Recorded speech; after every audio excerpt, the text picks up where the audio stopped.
बिस्मिल्लाहिर्रहमानिर्रहीम। अस्सलामु अलैकुम everyone, welcome back on easy learn. I hope कि आप सब ठीक ठाक होंगे, खैरियत से होंगे। तो चलते हैं आज के लेक्चर की तरफ। और आज के लेक्चर में हम लोग एक बहुत इंपॉर्टेंट चीज़ डिस्कस करने वाले हैं। क्योंकि आज का लेक्चर जो है वो बहुत बहुत इंपॉर्टेंट लेक्चर है, क्योंकि आज के लेक्चर में हम लोग जो है इक्वेशंस ऑफ मोशन को डिस्कस करने वाले हैं। तो चलते हैं आज के लेक्चर की तरफ और स्टार्ट करते हैं अपने लेक्चर को। So equations of motion. So basically there are three types of equations of motion. ठीक है, हम ये जो इक्वेशंस ऑफ मोशंस अभी डिराइव करेंगे बारी बारी डिफरेंट लेक्चर्स में। सो बेसिकली हम ये जो ऑब्जेक्ट्स हैं जो कि यूनिफॉर्म एक्सेलरेशन के साथ मूव करते हैं, ये डेरिवेशन बेसिकली उन ऑब्जेक्ट्स के लिए है। ठीक है, so there are three types of basic equations of motion for the bodies moving with uniform acceleration. So यहाँ पर यूनिफॉर्म एक्सेलरेशन का क्या मतलब है कि जो भी बॉडी जो है वो इक्वल इंटरवल्स में इक्वल एक्सेलरेशन रखती है। सो इट मीन्स उसका जो एक्सेलरेशन है दैट इज यूनिफॉर्म और कांस्टेंट।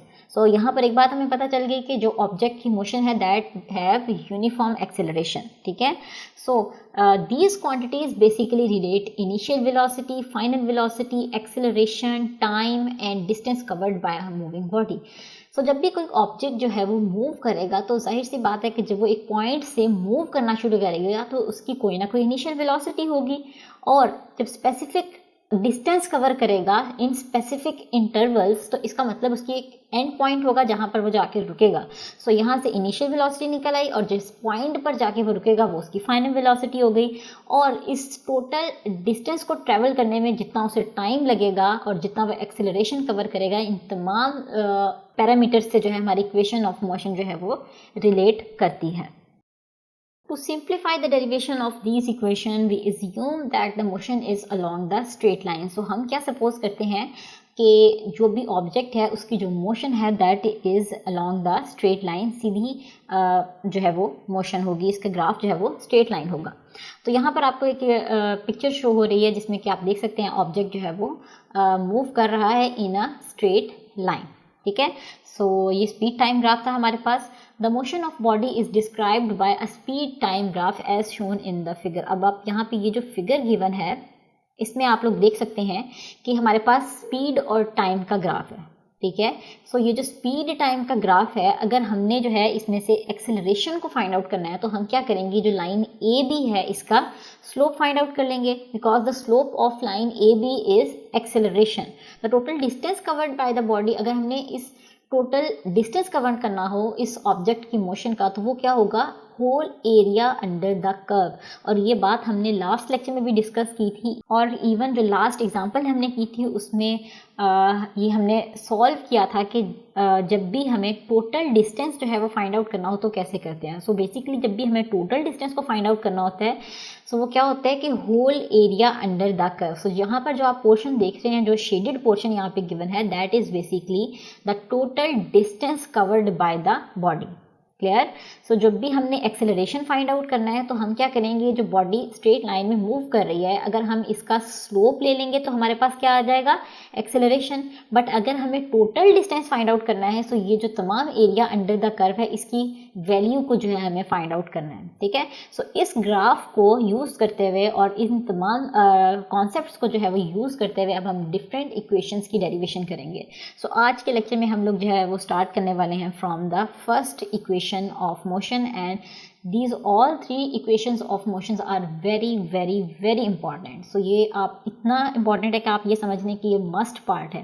ठीक है, सो स्टार्ट करते हैं। ये हमारे पास जो फिगर गिवन है, जैसे कि अभी हमने इसे डिस्कस भी किया कि स्पीड टाइम ग्राफ है और ऑब्जेक्ट जो है वो स्ट्रेट लाइन में मूव कर रहा है। ठीक है, so area under the graph gives the distance covered by the body. So ये जो तमाम मेन कॉन्सेप्ट्स थे वो अभी हमने लास्ट स्लाइड में कवर कर लिए हैं। तो यहाँ पर जो है हमें सबसे पहले जो है वो एक्सेलरेशन को फाइंड आउट करना है। तो हमें पता है कि मैंने भी आपको समझाया कि जब भी हमें इस ऑब्जेक्ट का एक्सेलरेशन फाइंड करना है तो हम क्या करेंगे, लाइन ए बी का स्लोप फाइंड कर लेंगे, क्योंकि लाइन जो ए बी है हमारे पास इसका स्लोप होता है equal to acceleration. So indirectly हमें क्या फाइंड आउट करना है यहाँ पर, slope of the line A B. So यहाँ पर मेंशन कर लेते हैं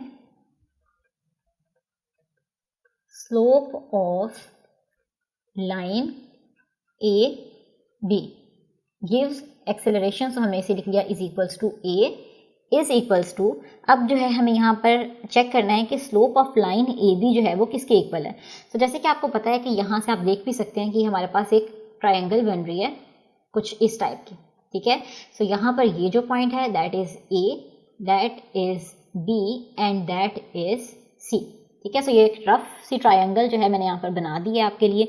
सो अब आप यहाँ से देख सकते हैं कि जब भी हमें स्लोप फाइंड आउट करना होता है so perpendicular divided by base हो जाती है, ठीक है। So this is perpendicular and this is base of a triangle. ये एक बेसिकली ट्रायंगल है, ठीक है। सो ट्रायंगल का जब भी हमें ये वाली साइड को फाइंड आउट करना होता है तो हम क्या करते हैं, परपेंडिकुलर डिवाइडेड बाय बेस कर देते हैं। तो ये मेरे पास स्टेरिक वाली साइड यानी कि ए बी साइड जो है वो निकल आती है, ठीक है। सो यहाँ पर जो है हम देख लेते हैं कि किसके इक्वल है, परपेंडिकुलर किसके इक्वल है, बी सी, बी सी, ठीक है। सो ये आ जाएगा B C divided by base से करते हैं। सो यहाँ पर बेस क्या है, ए सी, बेस आप देख सकते हैं इस ट्रायंगल की क्या है, ए सी। सो डिवाइडेड बाय क्या आ गया हमारे पास, ए सी। क्लियर, यहाँ तक हमने जो है वो slope of line A B find out करना है जो कि बेसिकली किसके इक्वल है, एक्सेलरेशन के। और ये एक ट्रायंगल बन रही है। सो ट्रायंगल का जैसे भी आपको पता है कि जब हमने स्लोप फाइंड आउट करना है तो क्या होता है, perpendicular over base. So perpendicular यहाँ पे क्या है, बी सी, और बेस हमारे पास क्या है यहाँ पर, ए सी। सो अब अगर हम देखें तो बेस बी सी जो है हमारे पास बेसिकली किसके इक्वल है। सो यहाँ पर जो है मैंने ये लाइन बी और डी को यहाँ पर रफली ड्रॉ किया। Let's say this is point B and this is point D, और ये जो है ये हमारे पास पॉइंट सी है, ठीक है।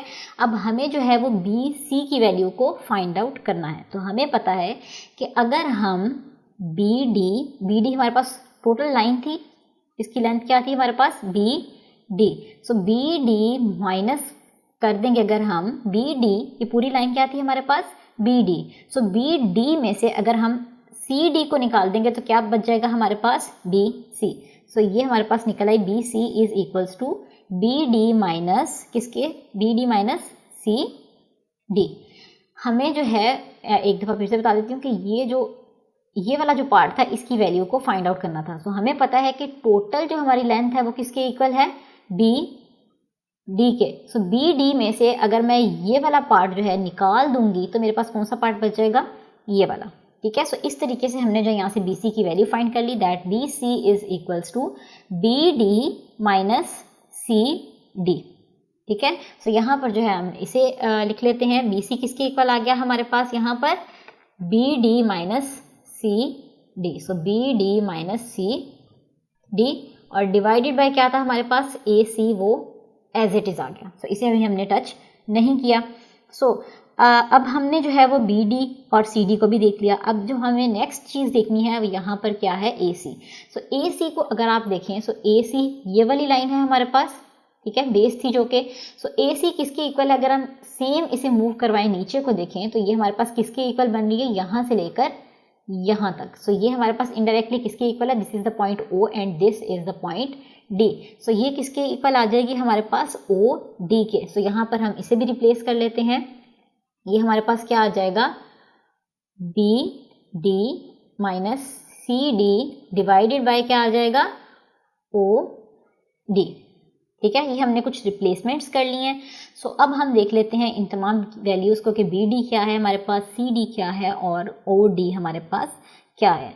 सो बी और डी, बी डी हमारे पास क्या पॉइंट था, यहाँ से लेकर यहाँ तक, ठीक है। सो बी डी जो है हमारे पास that is equals to V F, यानी कि ऑब्जेक्ट जो है वो यहाँ से मूव किया और यहाँ तक गया है, फाइनल पॉइंट तक गया है। सो यहाँ पर इसमें जो वेलोसिटी यहाँ पर क्या होगी, इसके पास फाइनल वेलोसिटी हो जाएगी। सो बी डी को हम यहाँ पर किसके इक्वल ले रहे हैं, B D is equals to V F, यानी कि फाइनल वेलोसिटी, ठीक है। बी डी की वैल्यू यहाँ से आप देख सकते हैं किसके इक्वल है, 0 ओ से पॉइंट्स, ओ से ये मूव किया कहाँ तक गया है, वी एफ, यानी कि फाइनल पॉइंट तक गया है, ठीक है। सो हमारे पास बी डी की क्या वैल्यू आ गई यहाँ पर, वी एफ। इसी तरीके से नेक्स्ट हमें सी और डी की वैल्यू को देखना है। सो सी डी किसके इक्वल है, वी आई, ये कहाँ तक गया है, ओ पॉइंट से वी आई, यानी कि इनिशियल पॉइंट तक। सो यहाँ पर सी डी किसके इक्वल आ गया, वी आई के इक्वल। बी डी भी आ गया, सी डी भी आ गया, और हमारे पास क्या रह गया, ओ डी। सो ओ डी किसके इक्वल है, इसे भी देख लेते हैं। O और D, दिस इज OD और ये किसके इक्वल है, टाइम के इक्वल, जैसे कि आप देख भी सकते हैं नीचे मेंशन है, so this is equals to T। Clear. So यहाँ पर जो है अब हम इनको रिप्लेसमेंट कर देंगे इस जगह पर, ठीक है, इसमें रिप्लेसमेंट कर देंगे। सो यहाँ से हमारे पास A किसके इक्वल आ गया, BD किसके इक्वल था, VF के, माइनस CD किसके इक्वल है, VI के, और डिवाइडेड बाय क्या है हमारे पास OD, और OD किसके इक्वल था, T के। सो ये मैंने लगा दिया यहाँ पर T, कुछ भी नहीं किया, जस्ट मैंने क्या किया है कि रिप्लेसमेंट्स कर लिए।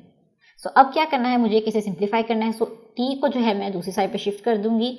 सो ये मेरे पास क्या आ जाएगा, AT is equals to VF minus VI, ठीक है।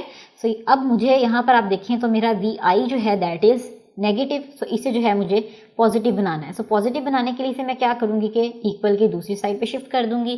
सो मेरे पास क्या आ जाएगा, AT माइनस था तो यहाँ के क्या हो जाएगा, plus VI is equals to VF। So अगर हम इसे तरतीब दे लें थोड़ी, तो हमारे पास क्या आ जाएगा, VF is equals to VI plus AT। So this is called the first equation of motion and this is very very very important। तो यहाँ से जो है हमारे पास एक मेन रिजल्ट आ गया हमारा, जो कि है VF is equals to VI plus AT। So आपको ये इक्वेशन जो है वो बहुत अच्छे से मेमोराइज करनी है, क्योंकि इसकी आगे बहुत जगहों पर यूजेज होने वाली है, ठीक है। सो एक दफ़ा मैं फिर से रिपीट कर देती हूँ कि बेसिकली हमने ये जो इक्वेशन अभी डिराइव किया ये किस तरीके से किया। तो जैसे कि अभी हमने पहले भी पढ़ा कि जब हमें एक्सेलरेशन फाइंड आउट करना हो तो हम क्या करते हैं कि जो ऑब्जेक्ट की मोशन थी लाइन ए बी में, इसका एक्सेलरेशन फाइंड कर लेते हैं। तो जब हम इस लाइन का एक्सेलरेशन फाइंड आउट करना हो हमें, तो हम क्या करते हैं कि लाइन ए बी का ले लेते हैं स्लोप। सो यहाँ से हमने ले लिया ए बी लाइन का slope that was equals to A. So A यहाँ पर किसके इक्वल आ गया, परपेंडिकुलर क्या था, B C divided by base क्या थी, ए सी, ठीक है। सो यहाँ पर हमने रिप्लेसमेंट्स कर दी बी सी और ए सी के। अब अगर हम गौर करें, बी सी की वैल्यू हमें फाइंड आउट करनी थी। So value of B C is equals to, यहाँ से मैंने आपको सॉल्व करके दिखाया कि अगर मैं इस पार्ट की मुझे वैल्यू को निकालना हो, सो टोटल क्या था मेरे पास, B D. So B D में से अगर मैं ये वाला पार्ट जो है वो माइनस कर दूँ, ये वाला पार्ट निकाल दूँ, अगर मैं इसे ऐसे कर दूं, अगर चले मैं इसे निकाल दूं, तो मेरे पास क्या बचेगा, बी सी। सो बी सी किसके इक्वल आ गया, B D minus C D के। सो हमने यहाँ पर इसे रिप्लेस कर दिया, और इसी तरीके से ए और सी किसके इक्वल था, ओ डी के, ठीक है। सो एज इट इज इन पॉइंट्स को नीचे देखा हमने, किसके इक्वल था, ओ डी के। तो नेक्स्ट में हमने क्या किया, बी डी को देखना था कि किसके इक्वल है। सो बी और डी यहाँ से लेकर ऑब्जेक्ट ओ पोजिशन से मूव किया डी तक, यानी कि वी एफ तक, फिर डी सी यानी सी डी की वैल्यू किसके इक्वल थी, वी आई के, क्योंकि ऑब्जेक्ट जो है वो यहाँ से लेकर यहाँ तक मूव किया है। वी एफ भी आ गया हमारे पास, वी आई भी आ गया, और इसी तरीके से ओ डी किसके इक्वल था, ठीक है। तो जस्ट हमने क्या किया, ये तमाम वैल्यूज़ जो हैं वो रिप्लेसमेंट कर दिया इनका यहाँ पर, ठीक है। सो यहाँ से हमारे पास वैल्यू निकल आई, V F is equals to V I plus A T. So this is the first equation of motion. So इसकी डेरिवेशन जो है हमारी कंप्लीट हो गई है। आई होप कि आपको आज का लेक्चर समझ में आ गया होगा और कोई भी कन्फ्यूजन नहीं होगी। But still if you have any type of query you can ask in the comment section. इंशाल्लाह आपको जो भी प्रॉब्लम होगी उसका आंसर किया जाएगा। तो इंशाल्लाह हम आपसे मिलेंगे अपने अगले लेक्चर में। तब तक के लिए दुआ में याद रखिएगा, अपना बहुत सारा ख्याल रखिएगा। अल्लाह हाफिज़।